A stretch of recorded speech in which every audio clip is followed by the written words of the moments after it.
ఈ బిజినెస్ ఏదైనా మీ ఊర్లో ప్రమోషన్ చేయాలంటే అది సుమన్ టీవీతోనే సాధ్యం. ఇప్పుడే సంప్రదించండి. తెలంగాణలో గత 18 నెలల కాలంలో రాష్ట్ర ప్రభుత్వం కాంగ్రెస్ పార్టీ ప్రభుత్వం పూర్తిగా అన్ని రంగాల్లో విఫలమైంది.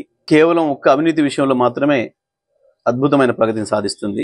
ఎక్కడ వదలకుండా ఈ డిపార్ట్మెంట్ ఆ డిపార్ట్మెంట్ అని లేదు, అన్ని డిపార్ట్మెంట్లు పూర్తిగా అవినీతిమయమైపోయినాయి.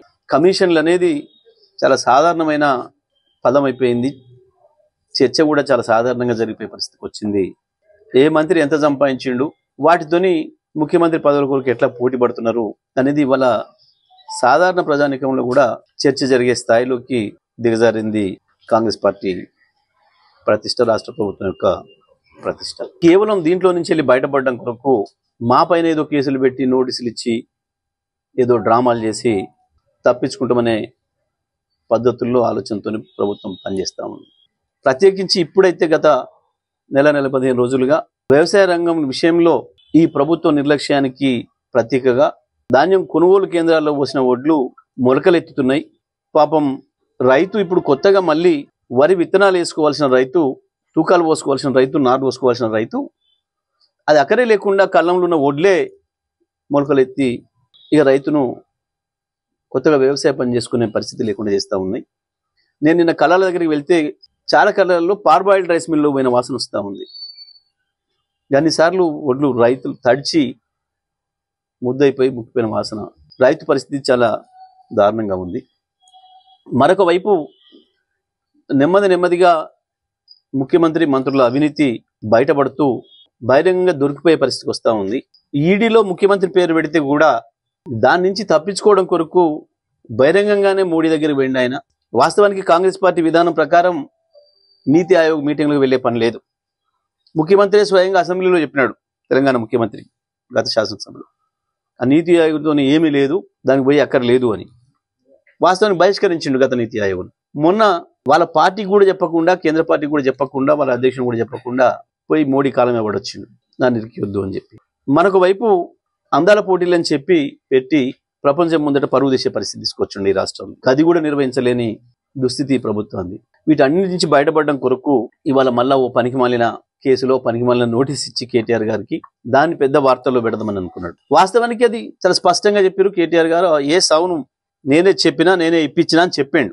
ఈ రాష్ట్ర అభివృద్ధి కొరకు చేసే పనులలో కార్యక్రమంలో భాగంగా అది కూడా నేనే చేసిన, అధికారులు అది తప్పు లేదు అని చెప్పిండు. గతంలో వాళ్ళు పిలిస్తే పోయి 8 గంటలు కూర్చొని వాళ్ళు అడిగిన అన్నిటికీ చెప్పేసి వచ్చాడు. కానీ ఇవాళ కేటీఆర్ గారిని ఖండాంతరాల్లో కూడా పిలుస్తున్నారు. వారి విజన్, వారి యొక్క అభివృద్ధి నమూనా అది మాకందరికీ అవసరం అని చెప్పి ఒకవైపు లండన్ లో, ఇంకొక వైపు తెలంగాణ స్వతంత్ర ఉత్సవాల్ని, తెలంగాణ రాష్ట్ర ఆవిర్భావ ఉత్సవాల్ని పెద్ద ఎత్తున అమెరికాలో నిర్వహిస్తూ అక్కడున్న తెలంగాణ పౌరులు మన వాళ్ళు అక్కడికి ఆహ్వానిస్తే అక్కడికి కూడా వెళ్తున్నాడు. వాస్తవానికి ఈ 2 ప్రోగ్రామ్స్ ఉన్నాయనే విషయం ఎప్పుడో మీడియా పరంగానే ప్రకటించడం అందరికీ కూడా తెలుసు. కానీ వాటికి పోకుండా ఆపాలని చెప్పి ఒక చిల్లర ప్రయత్నం చేసిండు రేవంత్ రెడ్డి ఇవాళ ఏసీబీ నోటీసులు మళ్ళీ ఇవ్వడం ద్వారా. ఇవి ఏమైనా ఈ క్షణికానందాలు శునకానందాలు తప్ప వీళ్ళవి అదో పనికిమాలిన కేసు, లొట్టపీసుల కేసు అని చెప్పి ఆనాడు చెప్పినాం. దాంట్లో ఏది కూడా లేదు. కానీ కేటీఆర్ని అడ్డుకుంటామని, కేటీఆర్ని ఏదో వాటికి హాజరు కాకుండా ఆపాలని ఒక చిల్లర వేషం, ఇది చిల్లర ప్రయత్నం. ఇటువంటి పనికిమాలిన చిల్లర పనులతోని మీ ప్రభుత్వానికి ప్రతిష్ట రాదు, మీ కాంగ్రెస్ పార్టీకి పేరు రాదు. ఇంకా అబాస్ పాలవడం తప్ప ప్రజల్లో అంతకుమించి ఏమీ జరగదు. ఇప్పటికీ నవలపాలైనరు.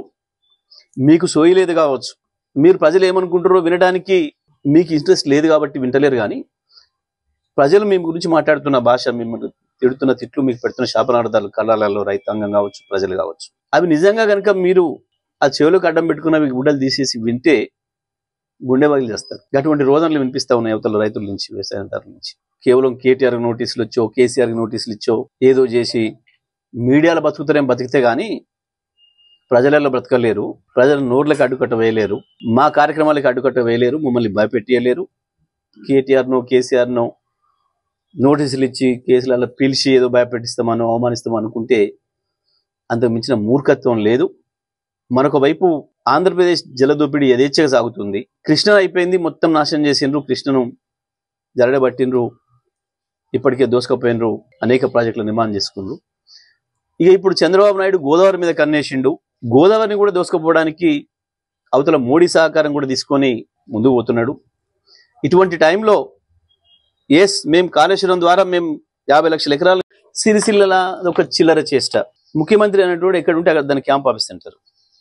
ఇవాళ మరి ముఖ్యమంత్రి ఇంట్లో క్యాంప్ ఆఫీస్లో మోడీ ఫోటో పెట్టుకుంటాడా? ఆయన ఒకవేళ అది ఏదైనా ఉంటే ఆఫీసర్ల పని, ప్రోటోకాల్ చూడాల్సిన పని, ప్రధానమంత్రిది ఎక్కడ ఉండాలి ఫోటోలు, ముఖ్యమంత్రిది ఎక్కడ ఉండాలి, రాష్ట్రపతిది ఎట్లా ఉండాలి, గవర్నర్ది ఎట్లా ఉండాలి అనేవి చూడాల్సిన బాధ్యత అధికారులది. కేటీఆర్ క్యాంప్ ఆఫీస్కి కాంగ్రెస్ కార్యకర్తలు ఎట్లా వస్తారు? వానిట్లో పెట్టుకుంటామా ఎవడో ఇష్టమైనవాడు, వానిట్లో పెట్టుకుంటామా బెడ్రూమ్లో కూడా పెట్టుకుంటామా ఎవడో పెట్టుకోవాలని తీటున్నాడు. కేటీఆర్ క్యాంప్ ఆఫీస్కి ఎట్లా వస్తాడు వాడు? చాలా స్పష్టంగా కనబడుతుంది ఇక్కడ పోలీసుల వైఫల్యం. ఈ చిల్లర వేషాలతో గతంలో హరీష్ రావు గారి ఆఫీస్ పైన దాడి చేసినారు, ఇవాళ కేటీఆర్ ఆఫీస్ గారి పైన ఈ చిల్లర వేషాలు, ఈ చిల్లర దాడులతోని ఎందుకు చేస్తాం? వాస్తవానికి నిన్న హింస పురికొల్పాలని, దాంతో కొన్ని డైవర్ట్ చేయాలని చెప్పి ఒక చిల్లర ప్రయత్నం చేసిండు. ఇట్లాంటివి చేస్తూ మీడియాలో రోజు ఉండాలి ఏదో పద్ధతుల్లో అని చెప్పి వేస్తున్నారు. ఈ చిల్లర వేషాలతో ఇవ్వడం ఏర్పడడు, ప్రజల హృదయాల్లో ఉండాలి.